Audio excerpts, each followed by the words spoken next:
¿Qué tal? ¿Cómo estáis? Seguimos enmarcando libros con José María Marco. ¿Qué tal, José María? Muy bien, encantado de estar contigo, como siempre, y además con un invitado muy interesante. Muy interesante y además al que le teníamos muchísimas ganas. Y viene a Efectivamente. presentarnos un libro, Soberanía, por qué la nación es valiosa y merece la pena defenderla, escrito por Jorge Buxadé, que es eurodiputado por Vox y además número 1 de su promoción de la Abogacía del Estado, 2003, ¿no? Cosas que pasan, sí. Cosas que pasan, bueno, mérito tendrás. Uno tiene suerte, no, para aprobar hay un mérito. Para ser el número 1, el 4 o el 5, yo creo que ya hay un elemento de suerte, hay que decir la verdad. En mi promoción había gente extraordinaria y que con toda seguridad también se merecían esa cosa que pasa en la historia, ¿no? De ser el número 1 de la promoción. Muchísimas gracias por la invitación. Gracias a ti. Cuando empiezas a pensar en hacer una oposición tan difícil como Abogacía del Estado, tan exigente, ¿tienes ya en la cabeza la idea del servicio público, de la política, del compromiso con la sociedad, con el Estado? En otro sentido que no sea el de la Abogacía del Estado, claro. Sí, yo creo que sí. Yo creo que forma parte de un escenario posible, ¿no? Yo decidí opositar a la Abogacía del Estado y no jueces o notarías y registros por esa convicción de que me gustaba servir a España, ¿no? Y España ahora es el Estado, ¿no? Y ahora pues estoy en Vox, en servicios especiales como funcionario y sabiendo que en cualquier momento volveré a la abogacía del Estado, que es mi vocación verdadera, ¿no? Esta es una vocación accesoria o secundaria que ha surgido en la vida.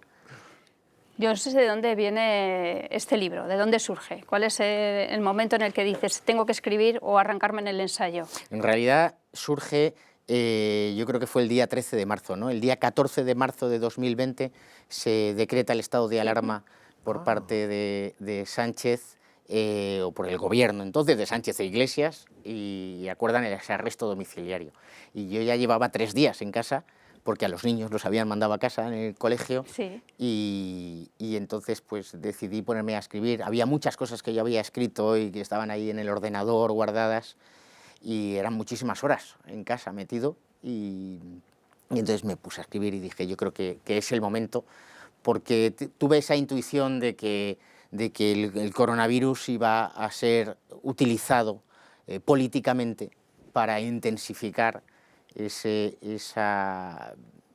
ataque masivo del globalismo que yo denomino, bueno, yo y muchísimos otros, frente a la soberanía del Estado-Nación, a la capacidad del Estado-Nación de subvenir a las necesidades de sus habitantes, de sus ciudadanos, ¿no? Y lo cierto es que ha sucedido.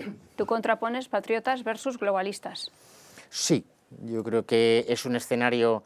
Hay un gran discurso de Trump que dijo el futuro es de los patriotas, ¿no? Y ya Trump desarrolló esta idea un poquito, y a partir de ahí, desde los últimos 5, 6, 7 años, cada vez se ve más claro que ese eje izquierdas-derechas no tiene mucho sentido en la política moderna o contemporánea, y tampoco el eje norte-sur, que también ha sido una discusión que se ha utilizado, ¿no? Que está permanentemente, ¿no? Y en el Parlamento Europeo yo lo vivo, y es necesario crear una alianza mediterránea, una frontera sur, porque los problemas de España o de Italia o de Grecia son muy comunes frente a los países nórdicos, ¿no? Pero lo que realmente ahora rompe los ejes políticos es aquellos que seguimos defendiendo el Estado-Nación, que consideramos que la nacionalidad, el ser español, tiene un sentido en la historia, y que por tanto es algo que merece pues la pena protegerlo, conservarlo, enriquecerlo, y quienes han decidido que ya renuncian a su condición de ser españoles para pasar a ser no se sabe qué, porque algunos hablan de ser europeos sin saber lo que es Europa, o ser ciudadanos del mundo, que es otra de esas expresiones que sigo sin entender qué significa, ¿no? Sigo sin entender qué significa. Cosmopolita. Cosmopaleto, ¿no? Llegó a decir Santiago en algún discurso. Yo creo que está muy cerca uno del otro. Me interesa mucho lo que has dicho, para volver un momento al libro, que es la gente escribe libros, ha escrito libros durante la pandemia y el encierro y el confinamiento como una forma de resistencia personal, explicando su caso, ¿no? Pero tú escribes un libro que parece, tal como lo has descrito, un libro de resistencia. Yo no lo había pensado así, enfrentado al hecho mismo del confinamiento. Eso le da al libro un toque personal que yo no lo había pensado. Me interesa que hables un poco de eso. Sí, pero en realidad tampoco hablo en el libro para de esto. nada. Pero es interesante ¿Cómo surge el libro y por Claro, cómo escribes el libro en estas Yo condiciones? desde el punto de vista personal aproveché mucho ese tiempo de arresto domiciliario, ¿no? Aproveché para estar con mi mujer, aproveché para estar con mis hijos. En el momento que salgo diputado en el Parlamento Europeo, mi vida cambia. Yo antes trabajaba muchísimo como abogado del Estado, pero dormía en casa todos los días. Y ahora, pues, de 7 días de la semana, pues duermo fuera 5 o a veces 6, como esta semana. Y pues aproveché para estar con mi familia, para no ver televisión y acreditar que efectivamente la televisión causa un daño moral gravísimo en general a la sociedad, y para profundizar. Y a partir de ahí dije, yo creo que es preciso que alguien, en este caso soy yo, pues haga un libro defendiendo algo que parece antiguo, pero que es lo más moderno del mundo ahora mismo, que es defender la soberanía de las naciones, ¿no? ¿Qué es la soberanía? ¿Cómo lo defines? Jo. En términos no de Bodino ni... No. Bueno, yo creo que la soberanía es esa capacidad de las naciones de ganarse un futuro teniendo en cuenta el presente, ¿no? Muy de la línea de Burke, ¿no? Y creo que es esto. Hay que defender la condición de ser español y que tiene, sobre todo, exigencias, cargas, responsabilidades, como todo, ¿no? Yo la comparación que hago, y lo hacía en la universidad cuando daba Derecho Administrativo 1, es comparar el poder del Estado con la patria potestad, ¿no? La patria potestad es esa forma que tenemos los padres de ejercer nuestras cargas, nuestro poder sobre los hijos. Y la soberanía es esa otra forma de ejercer el poder sobre un sujeto concreto que se llama nación. Y por lo tanto es distinto. Y un padre no ejerce el poder sobre los hijos de la misma manera que el soberano sobre la nación. Pero sí permite entender que sobre todo es una carga, es una responsabilidad. Yo no tengo ningún derecho sobre mis hijos, ¿no? Pues lo mismo el soberano, el gobierno, el parlamento no tiene derechos sobre los españoles. Tiene cargas, tiene la obligación de dar un futuro que sea acorde al pasado. Pues, por eso aparece el concepto de bien común. Yo en el libro sí que hablo de bien común, que ha desaparecido ya del día a día político, incluso de los libros de derecho. Ya no se habla de bien común. Los que han Interés desaparecido general. es que lo han hecho desaparecer. Claro, es la suma de los intereses individuales. No, es otra cosa distinta. ¿Y entonces qué es el bien común? Porque a mí me asusta un poquito lo del bien común. Sí. Sí, cuando se lo escucho, por ejemplo, decir a Podemos. Claro, pero es que es que el bien común debe partir de la idea de persona. Yo creo que la construcción de la idea de bien común es de la idea de persona. Y la diferencia entre individuo y persona, que también es muy complicada de explicarlo, pero individuo es el ser Robinson Crusoe y la persona es tú y yo metidos en sociedad, ya está. Y por tanto yo tengo algo que es propio de mí, que es mi condición de ser humano y por tanto unas exigencias de la dignidad humana, pero tengo muchos derechos que los tengo en tanto que formo parte de una sociedad, ¿no? Y por eso aparece algo que es superior al bien individual, pero no al bien personal. Y esto es lo que yo estudié y a mí me parece muy coherente. El bien individual, luego el bien común y luego el bien personal. El bien común no puede justificar la muerte de una persona, porque el bien de la persona como tal, el que se mantenga, la dignidad humana, el respeto a su vida, está por encima del bien común. Ahora, los individuos tenemos que hacer sacrificios permanentemente en favor del bien común, como por ejemplo que todos los meses nos detraigan de la nómina una determinada cantidad de dinero para satisfacer... Muy sustancioso. Muy sustancioso. Y demasiado. De todas maneras, lo relevante no es que sea sustancioso, ¿no?, sino en qué se lo gastan.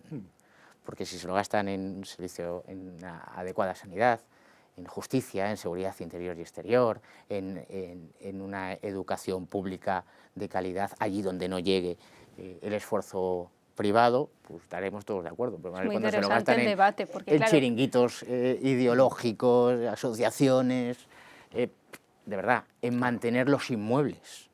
Es que yo invitaría a todos los españoles que fueran un día a Bruselas a ver todos los inmuebles del Parlamento Europeo, de la Comisión, del Consejo, del Comité de las Regiones.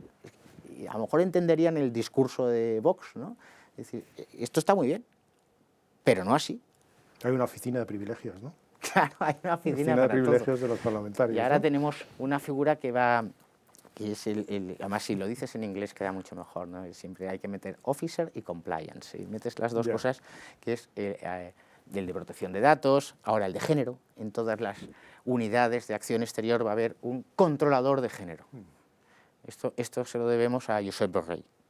En la definición de soberanía que has dado es muy interesante porque normalmente entendemos la soberanía como poder, ¿no?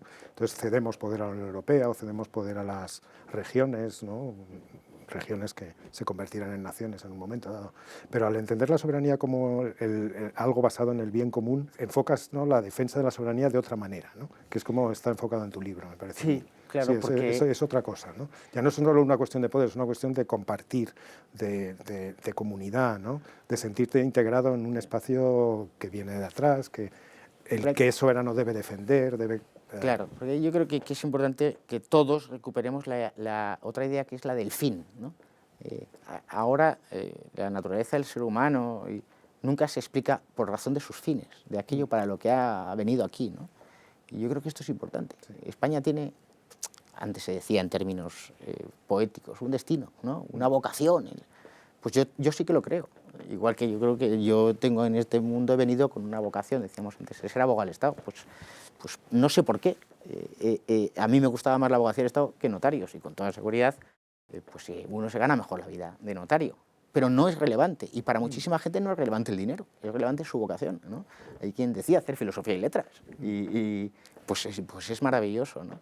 Entonces, la importancia de esa finalidad, esa vocación, también existe en las naciones. Pues si las naciones son obra humana, pues aquello que nos caracteriza a los hombres también se traslada a una nación, ¿no? Y eso es lo que hay que defender.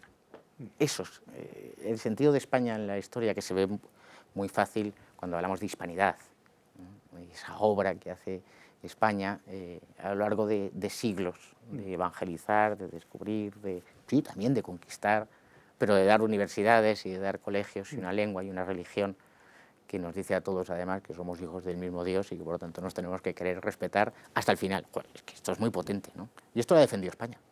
Contra lo global, el mejor gobierno es el pequeño, porque también estamos en contra de las comunidades autónomas. Estamos en contra de las comunidades autónomas porque las comunidades autónomas cuartean esa soberanía. ¿Qué es lo problemático? ¿Pero en el caso de Madrid también, por ejemplo? Sí, claro, por supuesto. Sí, sí, el discurso tiene que ser para todos. El problema, ¿cuál fue fundamentalmente? Que es la Constitución del año 78, cuando configura las comunidades autónomas, que está pensando a lo mejor en un Estado regional como el italiano, atribuye a las comunidades autónomas todos los elementos propios del poder político, un parlamento, un gobierno, e incluso llega a dejar ahí suelto algo que ha planteado muchísimos problemas en la organización judicial, es decir, que el Tribunal Superior de Justicia culmina la organización judicial en la comunidad autónoma. Entonces, ¿dónde queda el Supremo? Y esto, pues nadie lo ha explicado, y yo creo que es preciso y es bueno que políticos y también salgan magistrados y lo expliquen, y profesores de universidad, y digan, oiga, es que esto no funciona. Es que lleva en sí mismo, digamos, el germen del mal estaba ya en quien diseñó esto, que a lo mejor tenía buena intención, ya, pero la realidad es que esto se le estaba dando unos instrumentos para esto. Y a partir de ahí podrá haber leyes autonómicas que son buenas, ya, pero eso no justifica que el sistema sea bueno. Yo creo que no es bueno. La autonomía administrativa, por supuesto que es buena. De todas maneras, eso de que la administración sea la más cercana a el ciudadano, que era un argumento básico del Estado de las autonomías, de eso que se lo digan a este niño de Canet de Mar y a su familia, ¿no? Si el hecho de que la Consejería de Educación esté más cerca físicamente que el Ministerio de Educación, a él le satisface y a esa familia. Tenemos ejemplos al contrario. Por ejemplo, en Madrid, gracias a la comunidad y gobernado en este caso por Ayuso y Vox, desde luego dando el apoyo, pues tenemos el Cendal. O sea, gracias a yo creo, a la positiva gestión del coronavirus y la crisis sanitaria que ha hecho este gobierno, pues podemos salvarnos en parte de lo que ha hecho Pedro Sánchez, ¿no? Súper bien, estoy de acuerdo, sí. Pero el de Toledo y el de Segovia no es español. No puede ir al Cendal. Ahí falla. Yo creo que la comunidad nacional. Yo creo que apoyar. En medio de la crisis, perdón, José María, tuvimos esas noticias tremendas de que cuando Madrid estaba en el peor momento, había camas libres en los hospitales de Castilla-La Mancha. Y no se activaron. Por supuesto, responsabilidad del gobierno de Sánchez. Central. Por supuesto, responsabilidad del gobierno. Claro. Pero en origen es que tenemos 17 sistemas sanitarios. Tenemos 17 estructuras sanitarias. Tenemos 17 personas que que cuartean, que han dividido la soberanía, ¿no? Y yo creo que esto, pues hay que decirlo y no pasa nada, y ni me hace, por supuesto no me hace ser peor persona, al contrario, estoy encantado de pensar esto y creo que es un debate que hay que tenerlo.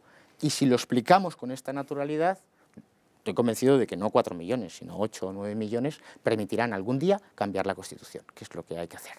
Cambiarla y mejorarla. Claro, otra forma de ver el problema es que el sistema autonómico, el Estado autonómico, no ha permitido, sino que ha incentivado la instauración, la creación, la construcción de naciones dentro de España, ¿no? Y que las demás comunidades autónomas, en vez de ser una simple descentralización administrativa, que podría ser más o menos discutible, pero que podría ser aceptable en determinado concepto, ¿no? Incluso algo más, como en Alemania o como en Estados Unidos, se han convertido en, toman como modelo eso, ¿no? En este sentido, yo creo que solo Vox, pero no del todo, pero en fin, Vox en parte sí, ha sido la que ha sacado las conclusiones del fracaso del Estado de las Autonomías, que es el 1 de octubre del año 17. Porque el 1 de octubre del año 17, bueno, también la rendición ante ETA, ¿no? en el año 11, ¿no? Y el triunfo del nacionalismo vasco, ¿no? Marcan el final de un ciclo, que es el ciclo del Estado autonómico. Está Vox y está la gente que respalda a Vox, que también intuye y siente y nota y percibe que ahí se ha llegado a un punto en el que ya no se puede seguir adelante, hay que cambiar. Y eso yo creo que queda bien explicado en tu libro, y me interesa mucho que con mucha y con buena intención, yo creo, ¿no? Es una intención realmente constructiva, porque a mí me preocupa España y quiero que esto funcione, ¿no? Y veo que es que luego, además, esto es en plano teórico, ¿no? Pero luego lo vemos que es que no funciona el sistema. Es que no tenemos una cartilla sanitaria única. Es que yo vivía en Barcelona con mi familia y tuve que trasladar mi vida a Madrid y ha sido un pequeño infierno administrativo. Trasladar todo y garantizar que 4 hijos pues tengan su cartilla sanitaria, tengan las bonificaciones como familia numerosa o puedan acceder a determinados servicios. Y yo soy un privilegiado entre los 45, 46 millones de españoles, que hay muchísima gente muy humilde que se encuentra en estas situaciones y el Estado autonómico se ha convertido en un enemigo, ¿no? Yo creo que... Has dicho una cosa, es verdad, yo creo que Vox dice algo que no es solo propio de Vox, hay muchísima gente que ha dicho esto, incluso en Cataluña, Ciudadanos. Sí. Aventuró Ciudadanos al principio aventuró este discurso. Lo que pasa es al que les dio principio iba por miedo ahí. llegar al precipicio, porque tú puedes pedir la mejora del sistema autonómico y cuando te das cuenta que pides eso y eso no va a cambiar porque el mal está in situ en el sistema, llega al precipicio en el que tú tienes que ser valiente y decir, oye, pues nosotros queremos cambiar la Constitución.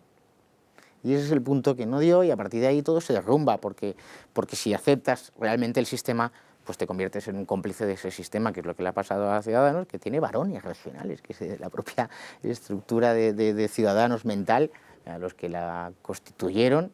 Yo vivía en Barcelona en ese momento y conocía a muchos de ellos en algún debate, tertulias y estas cosas, pero con toda seguridad no entienden nada de lo que ha sucedido, ¿no? Y Vox, lo que le caracteriza como partido es que ante el debate y el precipicio decide dar un paso adelante. Porque en el fondo tú crees que te vas a caer, pero no es como los dibujos animados, ¿no? El precipicio que da un paso, parece que se va a caer y de repente aparece una pasarela, ¿no? Y hay una pasarela, porque hay 4 millones de españoles que no te dejan caer, ¿no? Al reproche de nacionalismo español, ¿cómo contestas? No me considero un nacionalista. Yo el concepto de nacionalista, la verdad es que tampoco lo considero que sea peyorativo, ¿eh? Pero ese nacionalismo malo, ese nacionalismo excluyente, ese nacionalismo el que yo he vivido en Cataluña, es un nacionalismo de considerarse que ellos son, yo soy catalán, es decir, los catalanes somos mejores en cualquier caso, pase lo que pase, respecto de cualquier otro. Y cualquier cosa que nosotros hagamos mal siempre es imputable a la responsabilidad de un tercero. Es Madrid, es Castilla, es igual, es Aragón, da igual. Y luego hay un nacionalismo bueno, que a mí me gusta identificarlo con la idea de patriotismo, porque me gusta más la palabra patria que la palabra nación, y es aquel que, consciente de que tu propia nación no funciona, sin embargo la amas, ¿no? Ya está, y miramos hacia afuera, ¿no? Yo creo que es la gran diferencia, ¿no? El no pensar que tú eres algo que te identifica y que te excluye de los demás, sino entender que tu nación forma parte de una comunidad de naciones. España forma parte de una gran comunidad de naciones, que es pues Europa, y otra gran comunidad de naciones, que es Hispanoamérica, ahora rebautizada como Iberosfera, y ahí tenemos que compartir, igual que comparto yo con mi vecino de escalera, ¿no? Yo creo que, bueno, es difícil explicarlo, como todas las cosas, pero esto luego se ve en la práctica, ¿no? En la práctica. En el libro, Jorge, retratas una España en crisis, una sociedad en crisis de valores, ideológica, y como solución, pues las soluciones pivotan pues en torno a la nación o la patria, ¿no? Sí. En volver a resurgir, incluso en torno a la familia, pero no, por ejemplo, en torno a la igualdad ante la justicia. Porque parte del problema, por ejemplo, en Cataluña es que no se cumple la ley.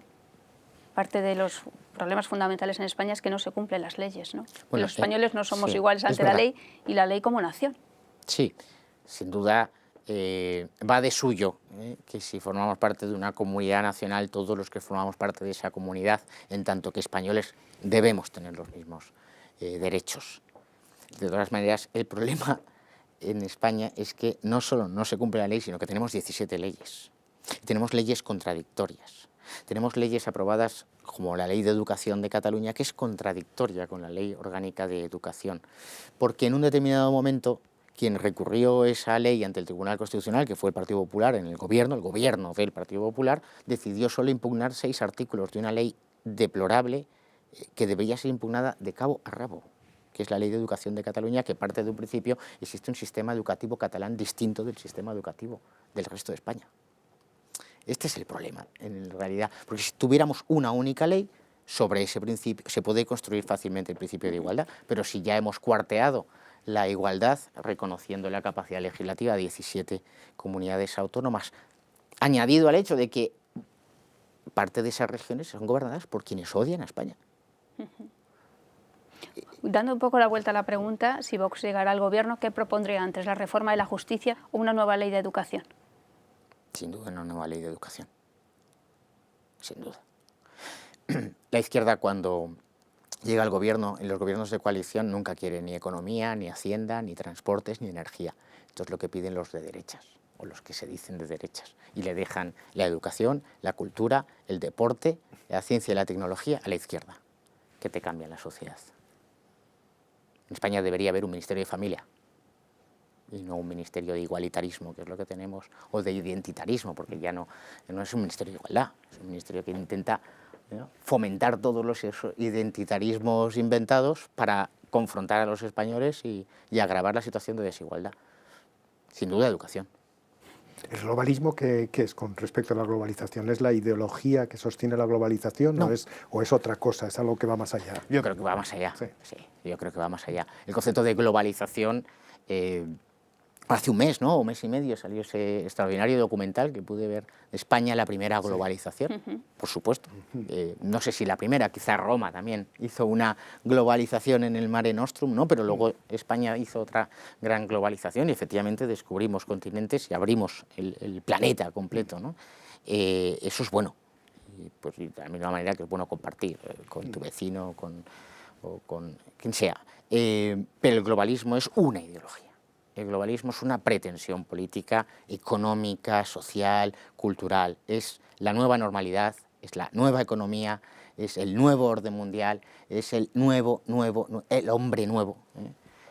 Eso es el globalismo, ¿no? Con un poder extraordinario, un poder extraordinario.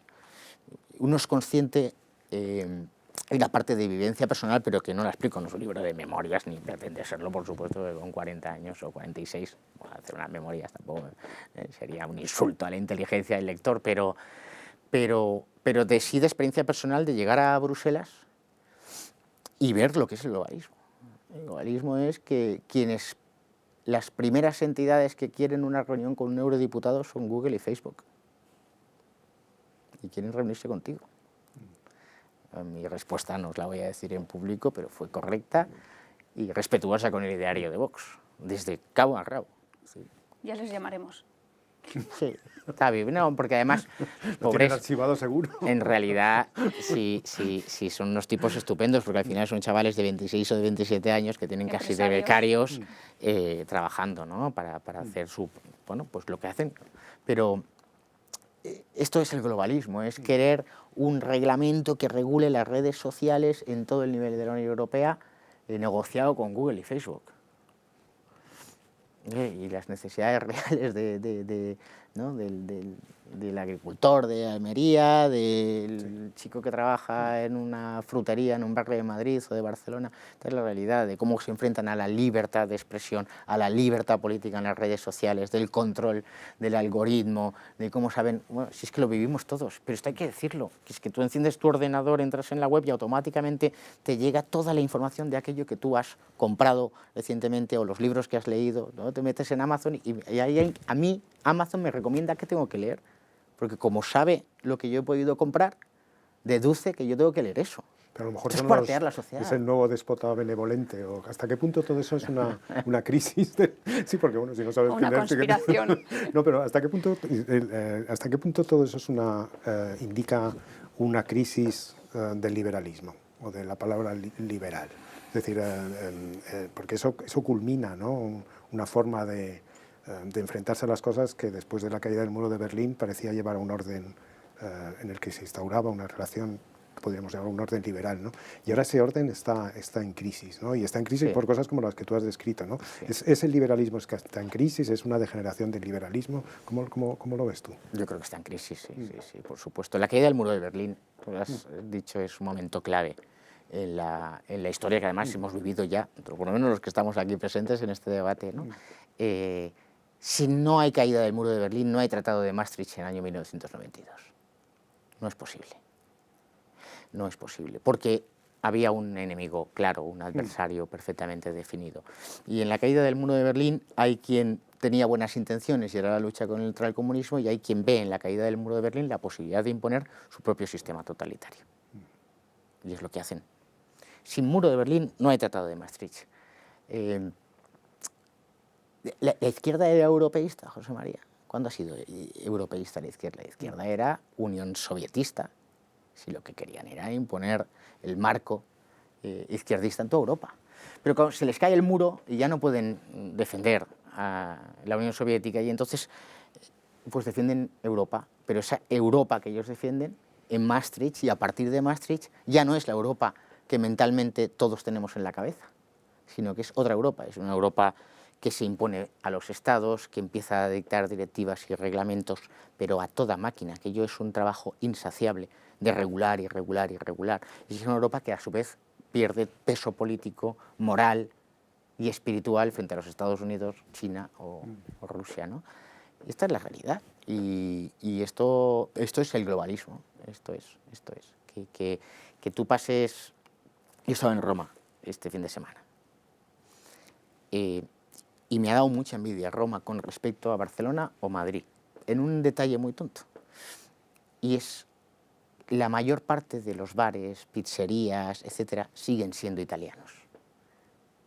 Hay una voluntad clara en Roma, ahí, en el que están, de seguir defendiendo lo suyo. Por desgracia, ahora vas por las calles de Barcelona, de Madrid, podría decir el nombre de 26 multinacionales que tienen ahí sus puestos de comida rápida.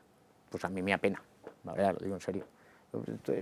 ¿Eres nacionalista? Sí, soy nacionalista. No me gusta ver determinados logos de las multinacionales de la alimentación inundando en nuestras ciudades cuando tenemos una alimentación y una capacidad en España y una calidad brutal. Y al final lo de los restaurantes españoles es para la gente adinerada, que son los que se pueden permitir ir a comer a determinado sitio un buen plato de X. Bueno, pero la sociedad española tiene anticuerpos, ¿no? Porque la comida, los restaurantes populares, o sea, es verdad que no somos tan patriotas en ese sentido como los italianos, pero sí que hemos desarrollado suficientes, a cierto nivel, que políticamente yo creo que no se ha reflejado nunca, una cierta capacidad de continuar lo que consideramos nuestro, ¿no? Y yo creo que es ahí es donde se produce una especie de hiato muy particular entre las élites españolas, que no han sido capaces, y que incluso han luchado o han planteado con mucha militancia, ¿no?, una política encaminada a acabar con la nación y con la idea de la continuidad nacional, y una sociedad que no es que se deja, pero no del todo. Claro, claro, por eso hay esperanza. Sí. Que Por eso- sigue siendo castiza. Sí, sigue siendo Claro, española. claro, Sí, le sí, gusta lo español y, Sí, sí. y le Por gusta eso reconocerse hay- en Sí, los sí. españoles. Claro, Y me hay esperanza. siempre me ha parecido muy evidente y bastante milagroso, por otra parte. Y además, normalmente cuando pasaba en Cataluña, yo lo viví en Cataluña, cuando el separatismo era absolutamente hegemónico, pero se adelantó en el tiempo, ¿no? Y hizo algo cuando no tocaba. A lo mejor hubieran intentado el golpe de Estado 10 años más tarde y no sé qué hubiera sucedido, ¿no? Sí. Y aquí pues ese globalismo está apretando, pero con una fuerza enorme. Y eso produce una reacción. Eso produce una reacción, ¿no? Y yo creo que por supuesto que hay esperanza, ¿no? Yo lo critico porque vamos, vengo de este fin de semana No, sí, y eso lo he es muy vivido y buena digo, observación, "Jo". sí. Y los niños, mis hijos se dan cuenta, ¿eh? Porque fui con mis hijos y con mi mujer, y se dan cuenta. Papá, aquí no hay McDonald's. Lo siento, no hay al final he tenido que decir la marca. Aquí no hay. Es verdad. Scruton, en este libro de filosofía verde que Sí, se tradujo buen libro, este sí. verano, habla precisamente de esto, de la afectación al paisaje urbano, de esos letreros brutales de las grandes empresas que te ponen la M allí por donde vas. En cambio, el restaurante o el bar de toda la vida tenía un letrerito amable, normalmente coherente con el propio edificio, con una unidad estética, enriquecía la ciudad. Eso es lo clásico frente a la barbarie. Una pregunta fácil, ¿qué es un progre? No, nada fácil. Sobre todo si añades, Digo de buena. si añades la palabra consenso ya. Sí, Pues tengo aquí la una palabra frase del libro, consenso dice, lo facilitas. el prejuicio ideológico del consenso progre mata. Ya. Escribe Sí, Jorge. mata. Bueno, ¿qué es un progre? El progre es la versión avanzada de lo que hace 15 años hablábamos de lo políticamente correcto.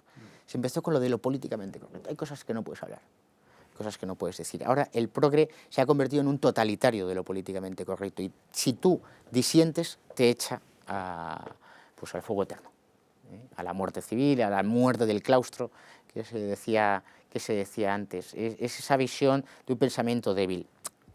No es una idea mía. El progre es aquel que todo aquello que le viene dado lo rechaza. La familia, su propia biología, la nación, la fe que le han transmitido sus padres, La tradición. la tradición, las costumbres. Y él cree que solo lo único que es bueno es aquello que él decide, se autodetermina.